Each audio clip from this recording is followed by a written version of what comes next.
जी अस्सलाम वालेकुम स्टूडेंट्स, कैसे हैं आप? ठीक ठाक हैं? तबीयत कैसी है आप लोगों की? जी तो पीरियोडिक टेबल के मतलब आज हमारा फोर्थ लेक्चर आई थिंक। और हमने इससे पहले हिस्ट्री ऑफ पीरियोडिक टेबल पढ़ा। उसके बाद हमने मॉडर्न पीरियोडिक टेबल को स्टडी किया। फिर हमने identification of elements in particular group और पीरियड हमने स्टडी किया। और हमने वो सीखा कि किस तरह से हम इलेक्ट्रॉनिक कॉन्फ़िगरेशन से किसी भी एलिमेंट की पोजीशन को डिफाइन कर सकते हैं कि ये किस पीरियड और किस ग्रुप में बिलोंग करता है। तो अभी हम थोड़ा सा आगे मूव करते हैं। अब हमने एटॉमिक प्रॉपर्टीज स्टडी करनी है।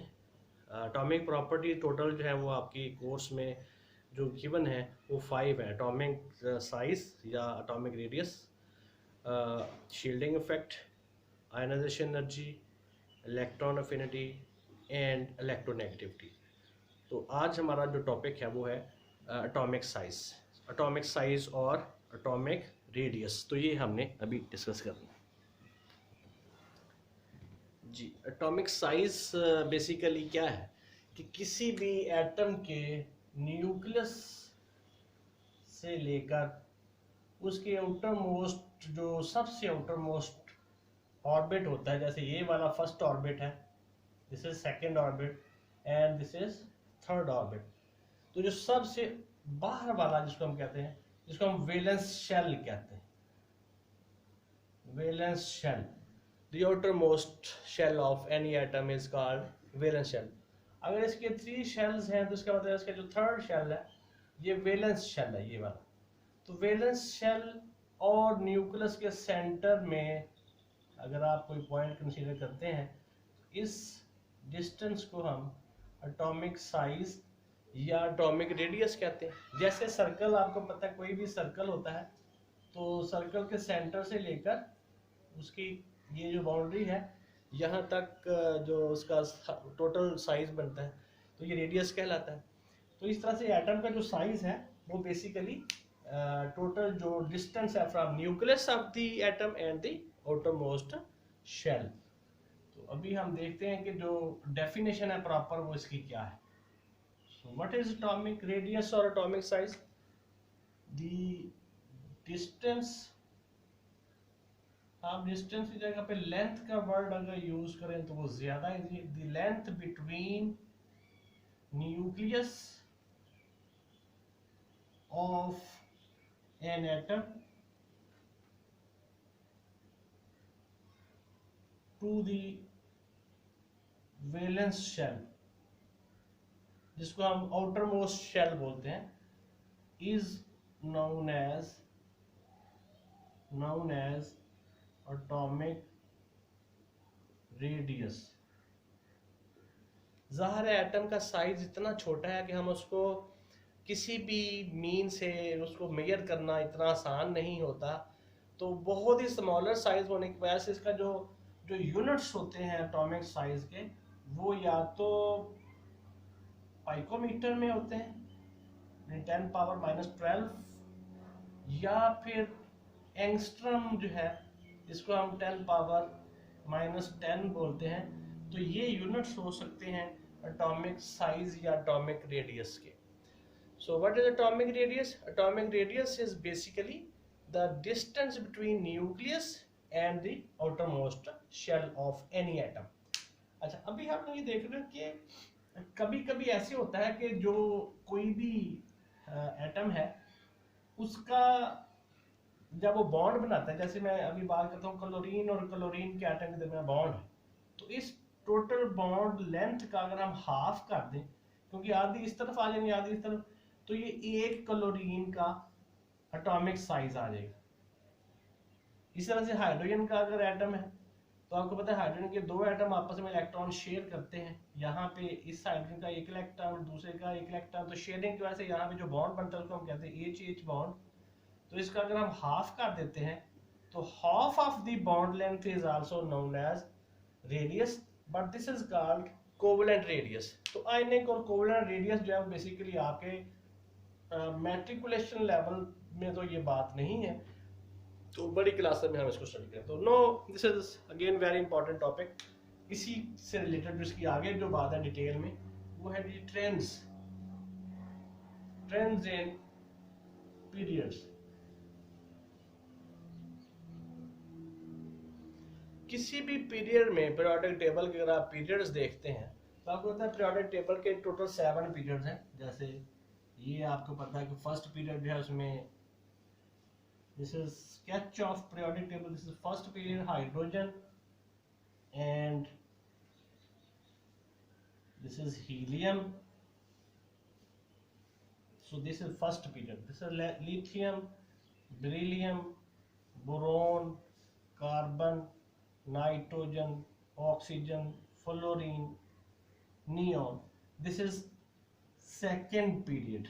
First period, second period. Again we have third period. Sodium, यहाँ पे beryllium, सॉरी इधर आएगा beryllium, magnesium, aluminium, silicon, phosphorus, sulfur, chlorine and argon. So this is third period. आप देखें अगर हम थर्ड पीरियड की बात करते हैं, इसका एटॉमिक नंबर 11 है, इसका 12 है, इसका 13 है, 14, 15, 16 and 17 and 18. जब हम इनकी कॉन्फ़िगरेशन करते हैं तो ये जो सोडियम एलिमेंट है इसका अगर न्यूक्लियस हम बनाते हैं तो फर्स्ट ऑर्बिट में सोडियम के फर्स्ट ऑर्बिट में 2 इलेक्ट्रॉन्स, सेकंड वाले में 8 और थर्ड वाले में 1 इलेक्ट्रॉन। 2 और 8 10 और ये 1 11 हो गए। अब 12 जब हम करेंगे तो 12 का मतलब ये है कि यहाँ पे 2 होंगे, यहाँ पे 8 होंगे और यहाँ पे एक और आ जाएगा, 12 होगी। अगर 13 करते हैं तो यहाँ पे एक और आ जाएगा, फिर नेक्स्ट 14, 15, 16, 17, 18, यानी एंड वाला जो ऑर्गन होगा उसका एटॉमिक नंबर 18 है, तो उसके 18 इलेक्ट्रॉन यहाँ पे यार लिख देंगे। तो ये आप देख रहे हैं कि शेल 2 ही रहे हैं, एक पहला शेल के और सेकंड वाला एल। तो शेल ना बढ़ने से हम ये अज्यूम करते हैं कि लगता है ऐसे जैसे इनका साइज भी नहीं बढ़ता, यानी एक जैसा है, लेकिन ऐसा नहीं है। असल वजह यह है कि जैसे जैसे आप यहाँ पे अगर सोडियम की बात करते हैं तो सोडियम के अंदर 11 प्रोटॉन है और आर्गन के अंदर 18 प्रोटॉन्स हैं। तो ये जो प्रोटॉन जब बढ़ते हैं, यहाँ पे 11 प्रोटॉन और यहाँ पे 18 प्रोटॉन, तो प्रोटॉन बढ़ने से क्या होगा, इस शेल को अंदर की तरफ अट्रैक्शन ज्यादा होती जाएगी। जैसे जैसे हम लेफ्ट टू राइट मूव करते हैं तो अंदर की तरफ ये जो न्यूक्लियस है ये पुल करता है इन इलेक्ट्रॉन्स को और इस शेल को अंदर की तरफ। जब ये पुल करता है तो होता ये है कि ये शेल जो है थोड़ा सा श्रिंक कर जाता है। अब देखते हैं कैसे श्रिंक करता है। देखिए जरा कि ये अगर हम ऑर्गन बनाते हैं, यहाँ बाकी हम मिटा देते हैं, इसको हम सोडियम में रहने देते हैं। This is sodium and this is argon. 2, 8 and then 8 electrons. तो जब ये श्रिंक करता है, ये अंदर की तरफ पुल करेगा, तो ये वाला जो शेल है वो थोड़ा सा डॉटर में लगा रहा हूँ कि वो क्या करेगा, वो यहाँ से श्रिंक करता हुआ थोड़ा सा अंदर की तरफ आ जाएगा। जब ये श्रिंक करता है थोड़ा सा यहाँ तक अंदर की तरफ आता है, तो इसका मतलब यह है कि जो साइज है अब वो इसके पूरे बाहर फैला हुआ था यहाँ, और इसका थोड़ा सा श्रिंक हो गया। तो साइज जो है वो थोड़ा सा श्रिंक होने की वजह से इसका साइज कम हो जाता है, यानी ये लेस साइज है और इसका जो साइज है वो मोर है। इसका मतलब है कि हम लेफ्ट टू राइट जब मूव करते हैं तो जो एटॉमिक रेडियस है वो कम होता है, और उसके कम होने की वजह जो है वो हमें समझ आ गई कि श्रिंकिंग ऑफ इलेक्ट्रॉन्स है। तो श्रिंकिंग ऑफ शेल है, सॉरी आउटरमोस्ट शेल। तो श्रिंकेज ऑफ आउटरमोस्ट शेल जो है वो किस वजह से है, number of protons in the nucleus of any atom. So as the number of proton increases from left to right, 11, 12, 13, 14. So proton increases from left to right. These proton will attract the outermost shell with greater force of attraction. Hence the outermost shell will shrink a little bit. That's why the atomic size or atomic radius decreases from left to right in any period. तो जब हमने लिखना है तो हमने ये लंबी चौड़ी बातें इधर समझने के लिए तो हमने कर ली है, लेकिन हमने लिखना कैसे, ये बच्चों को अक्सर पता नहीं होता कि एग्जाम में जब पेपर में आना है तो पेपर में हमने क्या करना। पेपर में लंबी चौड़ी कहानियां नहीं लिखनी, यहाँ लिखना हमने क्या है, इन एनी पीरियड, पीरियड में फ्रॉम लेफ्ट टू राइट। अब होगा क्या, हम सबसे पहले रिजल्ट लिख देंगे, in any period from left to right atomic radius decreases. क्यों क्यों डिक्रीज होता है, ड्यू टू पहला factor increase of nuclear charge nucleus के ऊपर बढ़ता जाता है, यानी प्रोटॉन नंबर बढ़ते जाते हैं, प्रोटॉन नंबर इंक्रीज होता जाता है, और जिसकी वजह से होता क्या है, attraction on valence shell increase कर जाती है, और इंक्रीज करने से क्या होगा, इनवर्ड पुल ज्यादा हो जाएगी, जिससे हम क्या कहते हैं, inward pull results the valence shell to shrink, वो सुकड़ जाएगा, जिसकी वजह से साइज जो है वो कम हो जाएगा। अब हम देखते हैं कि ट्रेंड्स इन ग्रुप्स क्या है। तो ग्रुप्स के लिए हम यहाँ पे थोड़ी बहुत अमेंडमेंट करेंगे। Trends in groups in any, यहाँ पे पीरियड की जगह पे आप लिख देंगे क्या, ग्रुप फ्रॉम, ग्रुप में आपको पता है टॉप टू बॉटम जाते हैं। एटॉमिक रेडियस डिक्रीजेस की जगह पे हम यहाँ पे इंक्रीजेस लिख देंगे, due to increase of nuclear charge, proton definitely downward बढ़ते हैं, लेकिन यहाँ जो प्रोटॉन का इफेक्ट है, इन्फ्लुएंस है, वो उतना ज़्यादा नहीं है। यहाँ पे हमने इसके जो फैक्टर्स हैं वो थोड़े चेंज कर देंगे।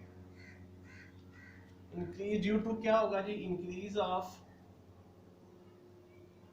Number of shells. अभी मैं बताता हूँ कि कैसे शेल्स बढ़ते हैं। और इंक्रीज ऑफ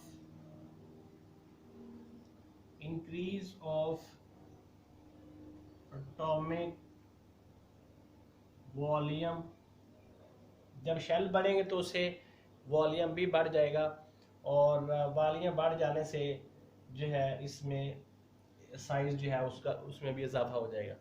तो मेन जो है उसके अंदर यही वाली दो मेन फैक्टर्स हैं, हम इन्हीं को ही जस्ट अपने माइंड में रखते हैं। तो अभी हम चेक करते हैं कि ग्रुप्स में किस तरह से ये ट्रेंड जो है वो इसमें प्रिवेल करता है। तो अभी चेक कर लेते हैं। जैसे ये हमारा पहला ग्रुप है 1A, hydrogen, lithium, sodium, potassium, rubidium, caesium and francium. इसका एटॉमिक नंबर आपको पता 1, 3, 11, 19, 37, 55, 87। अब साइज चेक करना है। इसका न्यूक्लियस है, इसमें एक ही प्रोटॉन होगा ज़ाहिर है, और ये एक shell, only one shell. Lithium को देखिए जरा, यहाँ पे ये लिथियम एटम, इसके पहले शेल में हम 2 से ज़्यादा इलेक्ट्रॉन अकोमोडेट नहीं कर सकते, तो फिर एक शेल और लेना पड़ेगा। जैसे जैसे हम देखते हैं कि नीचे आते हैं तो ये शेल जो है यहाँ 1 और यहाँ पे के के साथ एक और शेल आ गया है, जिसे हम एल शेल कहते हैं। और ये फर्स्ट पीरियड में था, फर्स्ट पीरियड, ये सेकंड में, और थर्ड में। इसका मतलब थर्ड वाला जो सोडियम, उसके 3 शेल्स आ जाएंगे, तो ये सोडियम हो जाएगा जी, sodium first shell 2 electrons, second 8 electron, and third में 1 इलेक्ट्रॉन। तो टॉप टू बॉटम हम अगर इसकी बात करें, इसमें कितने शेल्स होंगे, 4, इसमें 5, इसमें 6, और लास्ट वाले में 7 शेल्स होंगे। तो 7 शेल्स जो है, इसका मतलब ये है कि जब हम इसकी कॉन्फ़िगरेशन करते हैं तो सबसे नीचे जाकर अगर आप साइज देखें तो हाइड्रोजन का इतना सा होगा और लिथियम का साइज थोड़ा सा बड़ा होगा, सोडियम का थोड़ा और बड़ा हो जाएगा, पोटाशियम।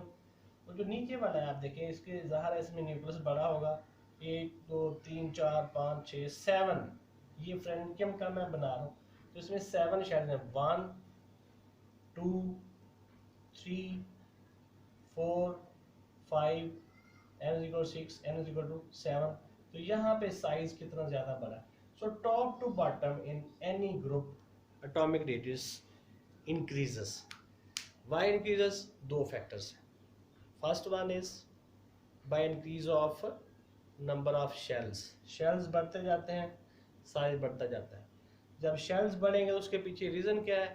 प्रोटॉन बढ़ते हैं, न्यूक्लियस के अंदर चार्ज भी बढ़ता है, प्रोटॉन नंबर बढ़ते जाते हैं, एटॉमिक नंबर बढ़ता जाता है। तो एटॉमिक नंबर के इंक्रीज करने से एटॉमिक रेडियस भी बढ़ता जाता है। तो थैंक यू सो मच। तो कल हमारा जो नेक्स्ट टॉपिक होगा वो होगा शील्डिंग इफेक्ट, तो उसके लिए इंतज़ार करें नई वीडियो की। Thank you so much. अस्सलाम वालेकुम।